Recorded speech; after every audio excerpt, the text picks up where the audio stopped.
Bismillahirrahmanirrahim. Assalamualaikum warahmatullahi wabarakatuh.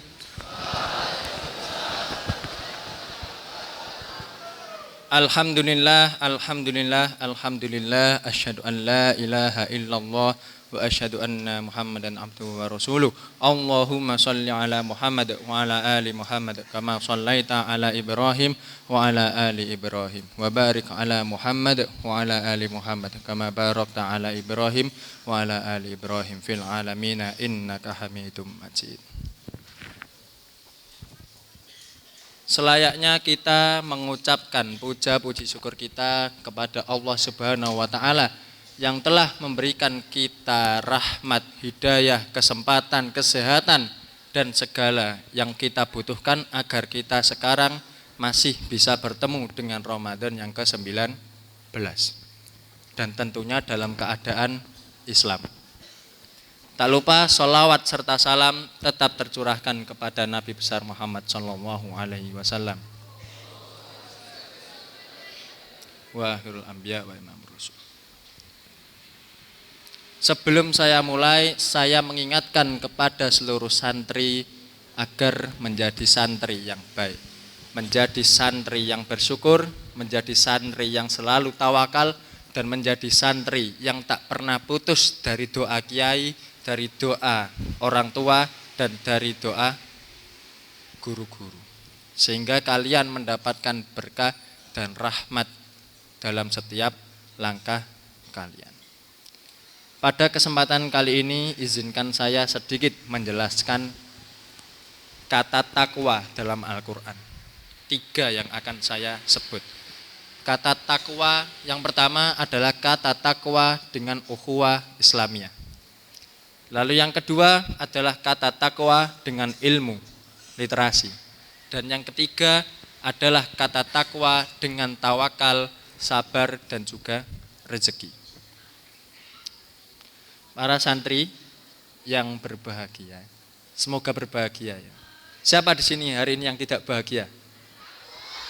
Hah? Tidak bahagia? Dapat Ramadan sampai 19 tidak bahagia? Tolong benarkan lagi, catat resolusi-resolusi yang akan kalian gapai. Jangan sampai kalian di sini tidak mendapatkan resolusi itu. Ya. Yang pertama akan saya jelaskan adalah hubungan takwa dengan ukhuwah Islamiyah. Sebelumnya saya akan membaca sebuah ayat dulu. Bismillahirrahmanirrahim. Innamal mu'minuna ikhwatu fa aslihu baina akhwaikum wattaqullaha la'allakum turhamun. Ayat ini menjelaskan bahwasanya setiap orang mukmin adalah saudara. Maka damaikanlah antara saudaramu sehingga kamu mendapatkan kasih sayang Allah Subhanahu wa taala. Ikhwah menurut Fakhruddin Ar-Razi dalam tafsirnya itu, ikhwah itu adalah jamak dari ahun, dari nasab. Yang artinya apa? Kita semua ini itu berawal dari satu bapak yang sama, dari satu keturunan yang sama. Yang mana kita harusnya saling merangkul. Kita harusnya saling bisa untuk saling menghargai, tidak untuk menjatuhkan. Ukhuwah Islamiyah itu harus kuat. Dengan ukhuwah Islamiyah ini, Islam tidak terkalahkan. Islam menjadi agama yang kuat.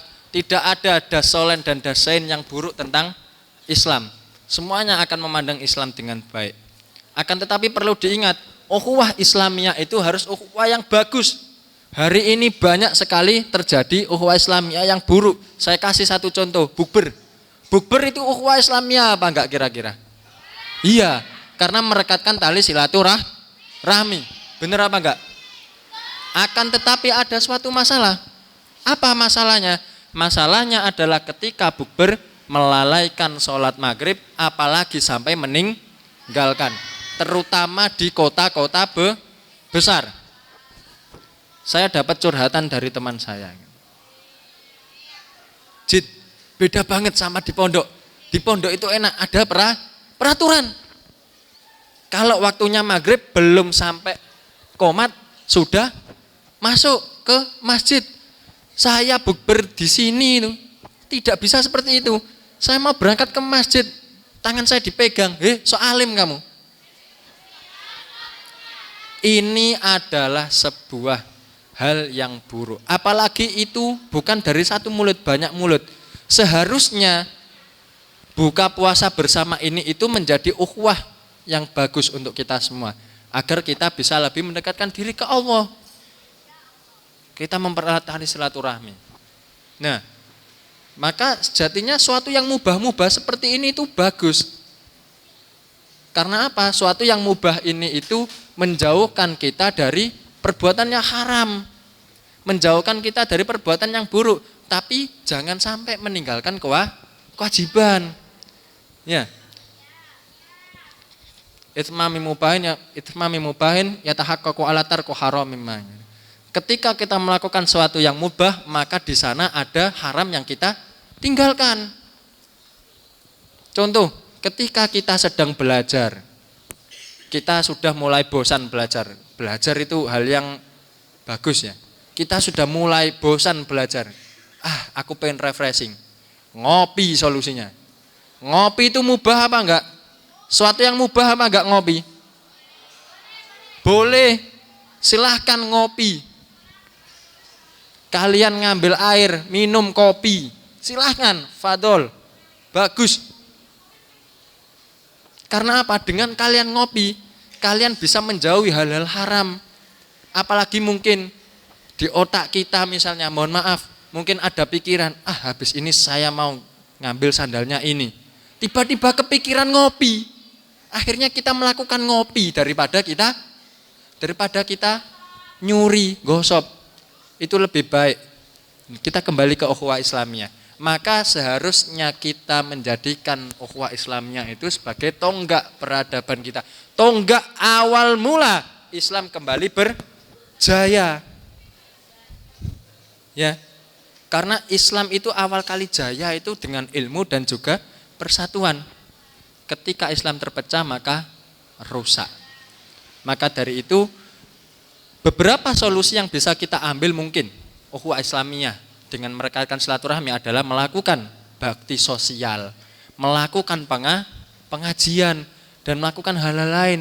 Kita melakukan hal-hal rutinan. Tidak bisa dengan kelompok besar, kita mulai dengan kelompok kecil atau setidaknya diri kita sendiri. Itu adalah hubungan antara kata takwa dengan ukhuwah Islamiyah pada surat Al-Hujurat. Lalu berikutnya adalah hubungan kata takwa dengan ilmu. Saya mengambil penggalan surat Al-Baqarah. Wattaqullah wa yu'allimukumullah. Nah, perlu kita ingat bahwasanya belajar itu memerlukan waktu yang panjang. Ta'alam itu panjang ya waktunya ya. Tidak bisa sekejap mata kita bisa. Walaupun dalam belajar itu kita tidak menginginkan dalam pikiran kita belajar saya pengen pinter sundul langit. Tidak. Kita tidak mikirkan seperti itu awalnya. Kita belajar sedikit demi sedikit lalu kita akan mencapai suatu derajat takwa sehingga kita mendapatkan banyak pengetahuan dari Allah Subhanahu wa ta'ala. Maka dari itu sebagai santri pelan-pelan kita belajar. Ya, karena sejatinya belajar itu pinter. Nah, tadi saya menyebut literasi gitu. Literasi itu simpelnya, literasi itu adalah baca, tulis, dengar. Nah, sebagai seorang pelajar tentu kita sehari-hari akan melakukan ini, baca, tulis, dengar. Di kelas, pada subuh, dan banyak waktu lainnya. Harap untuk dimanfaatkan. Apalagi kalau ilmu kita itu menjadikan hal tersebut bermanfaat. Syukur-syukur ilmu kalian itu membuat seseorang dapat hidayah. la ayyahdiyallahu bika rajulan wahidan khairul laka minad dunya wa ma fiha. Andai kata kamu menjadi alasan suatu orang itu dapat hidayah dari Allah, itu lebih baik daripada dunia dan seisinya. Hidayah itu rata-rata itu datangnya dari ilmu. Setelah dari ilmu muncul yang namanya kesadaran. Dari kesadaran muncul kebiasaan. Dari kebiasaan muncul iman. Ketika iman kita sedang turun, maka dengan ilmu insya Allah kita bisa mengembalikan iman kita. Al-imanu yazidu wa yangkus. Dan perlu kita tahu, manusia tanpa ilmu itu bagaikan hewan. Laulal ilmu lakanan nasukal bahaim. Oh, tidak ada ilmunya, manusia itu seperti hewan. Orang yang punya ilmu saja seperti hewan. Banyak koruptor seperti hewan. Mereka memikirkan kenyang perutnya sendiri, tidak memikirkan masyarakat dan banyak yang lainnya. Akhi, pojok, tolong jangan ngobrol sendiri. Jadi santri yang alim. Kalau waktunya belajar, belajar. Kalau waktunya bermain, bermain. Kalau waktunya tidur, tidur, istirahat. Jangan semua waktu dijadikan satu. Jangan ngobrol. Ngalim. Ya. Dengan ilmu ini juga kita bisa mendapatkan derajat kemuliaan yang tinggi. Maka dari itu fadilahnya orang berilmu itu banyak. Tidak jarang kita dengar Ustadz Dawam diundang kemana untuk memanfaatkan ilmunya. Ustadz Pit kemana-mana. Kita lihat yang dekat-dekat dengan kita. Ustadz Arwani dengan penelitian-penelitiannya, Ustadz Azam dan lain-lain. Itu semuanya ilmu. Satu ilmu kita bagikan kepada yang lain, bermanfaat bagi orang lain, itu adalah celengan kita ketika kita di kuburan, celengan kita ketika kita di akhirat. Lalu yang terakhir adalah takwa dengan tawakal, sabar dan juga rezeki. Saya ambil sedikit penggalan surat. Wa may yattaqillaha yaj'al lahu mahraja wa yarzuquhu min haitsu la yahtasib. Bahwasanya orang yang bertakwa itu akan dibukakan jalan oleh Allah Subhanahu wa taala. Dan jalan yang diberikan oleh Allah Subhanahu wa taala itu berliku. Tidak ada manusia hidup di sini tuh enak tiba-tiba senang gitu. Nabi Nuh punya istri, istrinya tidak mau ikut Nabi Nuh. Nabi Muhammad dicaci maki, Nabi Ibrahim lawan bapaknya sendiri. Dan kisah-kisah lainnya yang patut kita teladani. Bahwasanya ketika kita sudah menemukan jalan, bahwasanya ketika kita memiliki suatu pikiran, suatu fokus tertentu dalam suatu hal, insya Allah Allah membukakan jalan. Walaupun itu kita harus dengan susah payah, walaupun itu kita harus dengan berkeringat, walaupun itu kita harus dengan sakit-sakitan. Begitu pula rezeki. Rezeki itu datang itu dengan usaha, dengan tawakal, dengan sabar. Ketika seorang pedagang, misalnya pedagang mangga, dia punya mangga sendiri di rumah. Dia panen mangga dengan sangat senang hati. Akhirnya dia menjualnya. Dia tawakal kepada Allah, ya Allah, saya sudah memikirkan, saya bertempat di sini. Saya jaga dagangan saya ini. Dia tawakal, semoga banyak orang yang beli. Dia sabar menunggu pelanggannya. Insya Allah ada pelanggan yang datang. Hitung-hitung kalau ada pelanggan yang mau borong.